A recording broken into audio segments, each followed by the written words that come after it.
Nah, kita melihat proses kenapa manusia jatuh dalam dosa. Pada awal penciptaan langit dan bumi, Allah menciptakan manusia yang pertama Adam. Kemudian Allah mengambil rusuk Adam dan membentuk seorang wanita sebagai pendamping hidupnya, sebagai istrinya, dan Allah menempatkan mereka di taman dengan satu proses atau peraturan-peraturan yang ada di dalam taman itu. Tetapi itulah manusia yang tidak merasa puas dengan apa yang Allah berikan kepada manusia itu, sehingga manusia itu pada akhirnya jatuh karena melanggar peraturan atau tidak melakukan apa yang tanggung jawab yang diberikan oleh Allah kepadanya, tidak menjalankan dengan baik, dengan benar tanggung jawab yang diberikan, yang dipercayakan oleh Allah kepadanya, sehingga dia lebih mendengar rayuan, bisikan-bisikan daripada setan, yang dimana di situ dikatakan, digambarkan iblis itu adalah ular yang merayu manusia itu untuk memakan buah yang dilarang oleh Allah, sehingga manusia itu pada akhirnya jatuh ke dalam dosa. Itu awal daripada kejatuhan manusia dalam dosa. Yang tadinya Allah memberikan kehidupan, menyediakan segala sesuatu di dalam taman itu sebagai sesuatu jaminan kehidupan manusia pada saat itu, saudara. Tetapi itulah kehidupan manusia yang tidak merasa puas dengan apa yang dia miliki, sehingga manusia itu dikatakan dia harus keluar dari tanaman Eden. Dia hilang kemuliaan Allah, mereka telanjang, menderita sampai pada saat ini. Itulah manusia yang hidup di dalam dosa, tetapi oleh firman Allah, oleh Allah dia mendatangkan Yesus datang ke dalam dunia ini supaya manusia yang berdosa itu diangkat kembali sebagai makhluk yang mulia, sebagai ciptaan yang mulia. Kita sebagai orang yang percaya, supaya kita tidak lagi bersama-sama hidup dalam dosa dengan kuasa kegelapan yang ada saat ini. Nah, Alkitab berkata demikian dalam ayat pertama. Jika demikian, apakah yang hendak kita katakan? Bolehkah kita bertekun dalam dosa supaya makin bertambah kasih karunia itu? Bolehkah kita semakin bertekun dalam dosa, bertekun dalam ketidaksalehan kita, bertekun dalam segala sesuatu yang melanggar hukum Allah? Bolehkah? Alkitab memberikan pertanyaan ini, tetapi menjawab juga dalam ayat yang kedua, sekali-kali tidak boleh. Kenapa demikian, saudara, tidak boleh? Karena saudara dan saya, kita telah ditebus oleh darah anak domba Allah. Saudara telah ditebus. Kita bukan lagi milik dunia, milik iblis atau milik setan atau milik kuasa kegelapan, tetapi kita adalah milik Allah. Sebab itu sekali-kali tidak. Bukankah kita telah mati bagi dosa? Kenapa kita mau harus hidup lagi di dalamnya? Jadi saudaraku yang terkasih, inilah yang membuktikan bahwa kasih karunia itu dinyatakan kepada kita.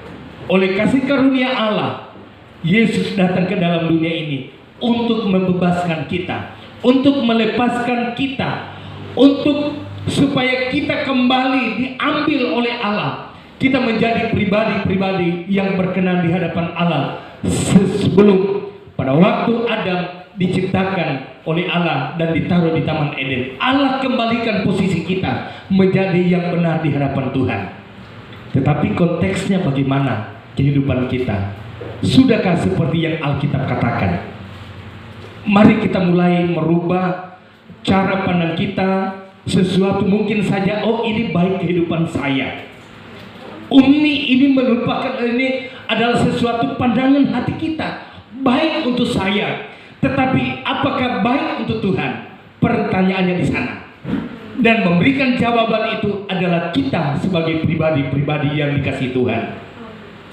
Nah, Atau tidak tahukah kamu bahwa kita semua telah dibaptis dalam kematian? Artinya bahwa di sini Allah telah menguburkan kehidupan lama kita. Dia ada dosa kita. Kita telah dibaptis dalam Kristus dan telah dibaptis dalam kematiannya. Kemudian dengan demikian kita telah dibukukan bersama-sama dengan Dia oleh baptisan dalam kematian, supaya sama seperti Kristus telah dibangkitkan dari antara orang mati oleh kemuliaan Bapa, demikian juga kita akan hidup dalam hidup yang baru. Ketika kita menerima penebusan, Yesus mati di atas kayu salib, kita sudah dibayar, hidup kita dibayar oleh darahnya yang mahal. Saudara, kita harus menjalani hidup kita yang baru. Bukan lagi kehidupan yang sama seperti kita masih belum ditebus, kehidupan kita belum ditebus oleh Tuhan. Tetapi dalam ayat ini, bahwa lewat kematian dan kebangkitan Kristus membawa kita untuk memasuki hidup yang baru bersama dengan Tuhan. Sebab kita telah menjadi satu dengan apa yang sama dengan kematiannya, kita juga menjadi satu dengan apa yang sama dengan kebangkitannya, karena kita tahu bahwa manusia lama kita, sebelum kita percaya, mengenal Tuhan, menerima Kristus secara pribadi, itu manusia lama kita masih melekat dalam diri kita, saudara, masih selalu melekat. Tetapi di sini dikatakan supaya tubuh dosa kita hilang kuasanya, agar jangan kita menghambakan diri lagi kepada dosa. Jadi karena manusia lama kita ini sudah dikuburkan, sudah dihancurkan oleh Allah, ya, dari diri kita, dari tubuh kita yang fana ini, dari kuasa dosa yang ada dalam tubuh kita. Sebab itu dikatakan firman Allah, janganlah engkau menghambakan diri lagi kepada hal-hal yang tidak berkenan kepada Tuhan. Artinya menghambakan diri, saudara, jangan kita diperdaya. Iblis cara apa saja dia bisa lakukan. Dia mulai putar otak kita, dia mulai menarik hati kita ikut jejaknya. Tetapi firman Allah di sini dikatakan, ketika Kristus mati dan dibangkitkan, maka kemuliaan Bapa ada di dalam kehidupan kita, sehingga kita hidup di dalam hidup yang baru. Haleluya. Kemudian selanjutnya, sebab kematiannya adalah kematian terhadap dosa. Jadi kematian Kristus itu kematian terhadap dosa, bukan terhadap sesuatu yang bukan, yang tidak berlawanan dengan Tuhan, tetapi berlawanan. Yang kematian Tuhan itu, kematian Kristus adalah kematian terhadap dosa. Dikatakan satu kali dan untuk selama-lamanya. Jadi Kristus melakukan pengorbanannya itu hanya satu kali, tidak banyak kali, saudara. Satu kali untuk selamanya. Dan kehidupan yang ada di dalam Kristus itu adalah kehidupan bagi Allah. Demikian hendaknya kamu memandangnya, melihatnya, mencernanya, memperhatikannya, bahwa kamu telah mati bagi dosa, tetapi kamu hidup bagi Allah di dalam Kristus Yesus. Jadi kita hidup ini hidup untuk Tuhan sekarang. Seperti apa yang dikatakan, mati dan hidup dengan Kristus. Apa yang Rasul Paulus katakan? Hidup dan matiku adalah untuk Tuhan. Jadi kehidupannya dan ketika matinya nanti semua untuk Tuhan. Tidak ada untuk dirinya sendiri, tidak ada untuk diri kita. Kita hidup untuk Tuhan. Ketika kita mati untuk Tuhan. Haleluya. Sehingga itu kita harus menjalankan hidup ini sesuai apa yang dikehendaki oleh Tuhan. Nah, perhatikan dalam ayat selanjutnya. Dikatakan, dan janganlah kamu menyerahkan anggota-anggota tubuhmu kepada dosa untuk dipakai sebagai senjata kelaliman. Menyerahkan anggota-anggota tubuh. Apa semua anggota tubuh kita? Ada tangan, ada mulut kita, ini mata melihat, pikiran, hati kita, semua itu ada di dalam anggota tubuh. Nah, sesuatu ini dikatakan jangan kita menyerahkan satu anggota tubuh. Misalkan kita di sini, kita semua ini adalah anggota tubuh. Satu yang menjalankan sesuatu yang tidak baik itu akan mengakibatkan semua itu tidak baik. Nah, saudara-saudara terkasih di dalam nama Tuhan Yesus, janganlah kamu menyerahkan anggota-anggota tubuhmu kepada dosa untuk dipakai sebagai senjata kelaliman. Tetapi serahkanlah dirimu kepada Allah sebagai orang-orang yang dahulu mati, tetapi sekarang sudah hidup, dan serahkanlah anggota-anggota tubuhmu untuk menjadi senjata kebenaran. Ini diganti senjata kebenaran, saudara. Kenapa demikian? Dosa membuat orang mati secara rohani dan hilang kemuliaan Allah. Kita bisa saja kehilangan sukacita, ya, dan kedamaian. Kenapa? Karena ada sesuatu yang salah dalam diri kita. Kita bisa hilang sukacita. Dan kematian dan kebangkitan Kristus itu bertujuan untuk kita dapat menerima kemuliaan Allah dalam hidup yang baru. Artinya kita telah menanggalkan semua dosa yang membelenggu, yang mengikat kehidupan kita, sehingga kita tidak menjadi satu dengan kematiannya. Saudara-saudara yang terkasih, itu berarti bahwa manusia lama kita ini telah disalibkan. Nah, kalau sudah disalibkan, kita tidak disalibkan secara daging, saudara. Yesus ganti kita. Itu kita sangat syukuri. Itu anugerah Tuhan, kasih karunia Allah besar.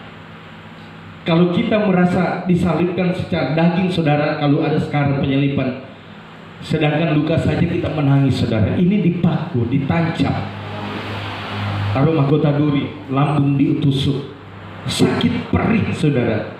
Tetapi inilah kasih karunia Allah yang tidak pernah habis-habisnya, yang tidak bisa kita balas, bahwa sesungguhnya Allah telah menggantikan kita yang berdosa menjadi pribadi-pribadi yang berkenan di hadapan Tuhan. Nah, saudara-saudara terkasih, dalam ayat 10 dikatakan, sebab kematian adalah kematian terhadap dosa satu kali untuk selamanya, dan kehidupannya adalah kehidupan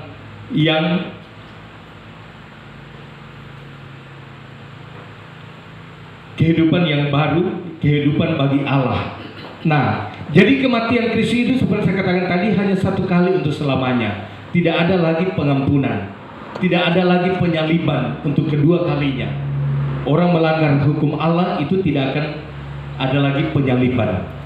Hanya satu kali untuk selamanya. Allah telah kerjakan itu. Sebab itu mari kita, dalam Filipi pasal katakan, kerjakan itu keselamatan masing-masing kita, pribadi lepas pribadi. Kita tidak tergantung dengan siapapun, dengan keluarga saudara-saudara kita, orang lain. Jangan kita tergantung kepada mereka, tetapi kita bergantung kepada kehendak Allah. Haleluya. Hendaknya janganlah dosa berkuasa lagi dalam tubuh kita, dan janganlah menuruti keinginannya. Ini hal-hal yang harus diperhatikan, saudara.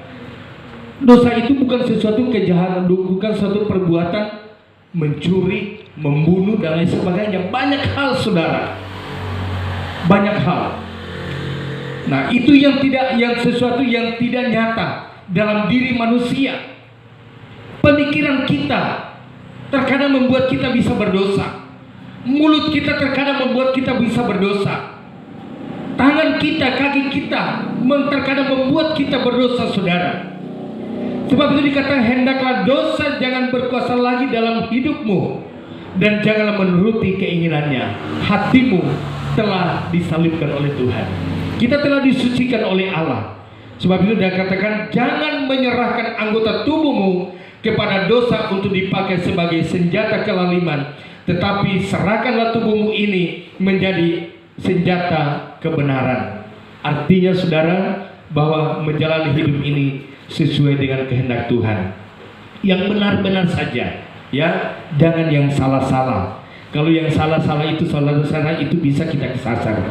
Tetapi kalau yang benar, no problem, kita jalan terus, tidak ada sesuatu hambatan, kita tidak akan kehilangan sukacita, kita akan berjalan dengan disertai dengan sukacita. Itu kita berada di dalam satu kebenaran. Tetapi kalau kita berada di dalam satu keadaan yang menyulitkan kita, itu akan kelihatan, saudara.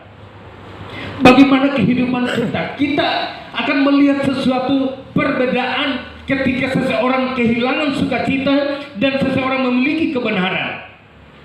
Dia akan bersukacita dengan luar biasa. Sebab itu dikatakan dalam ayat 14, sebab kamu tidak akan dikuasai lagi oleh dosa, karena kamu tidak berada di dalam hukum Taurat. Saudara perhatikan, karena adanya hukum Taurat, dosa semakin bertambah. Kelihatan dosa, saudara. Jadi karena hukum Taurat, jadi kasih karunia Allah itu besar. Bukan berarti hukum Taurat itu harus ditinggalkan, tidak. Karena adanya hukum Taurat, dosa itu semakin nampak. Pelanggaran terhadap hukum Allah itu semakin nyata. Tetapi oleh kasih karunia Allah di dalam Kristus Yesus yang telah menyatakan dirinya kepada kita semua lewat pengorbanan di atas kayu salib, dalam lewat kematian dan kebangkitannya, maka saudara menjadi pribadi-pribadi yang akan memperoleh hidup yang kekal di dalam Kristus Yesus, mengalami hidup baru, dan kehidupan baru kita akan jalani bersama dengan Tuhan tanpa sesuatu apapun yang akan mengikat kembali kehidupan kita, sebab kehidupan kita ini adalah milik Tuhan. Haleluya. Kemudian ayat 22, tetapi sekarang setelah kamu dimerdekakan dari dosa dan setelah kamu menjadi hamba Allah, kamu beroleh buah yang membawa kamu kepada pengudusan.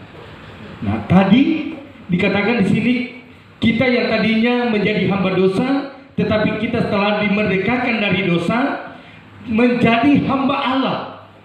Menjadi hamba Allah. Saudara, hamba Allah itu bukan hanya sebagai pendeta atau hamba Tuhan. Kita semua sebagai hamba Allah, yang dimana dikatakan kamu beroleh buah yang membawa kamu kepada pengudusan. Berarti pengudusan atau kekudusan ini sebagai satu syarat mutlak yang harus dimiliki oleh setiap orang percaya, oleh kita jemaat Tuhan yang ada, sebagai satu kesudahannya. Sebagai kesudahan adalah hidup yang kekal, memiliki kekudusan sehingga kita bisa menerima hidup yang kekal di dalam Kristus Yesus bersama Dia di dalam kerajaan surga. Puji Tuhan, saudara. Jadi kita dituntut lagi di sini.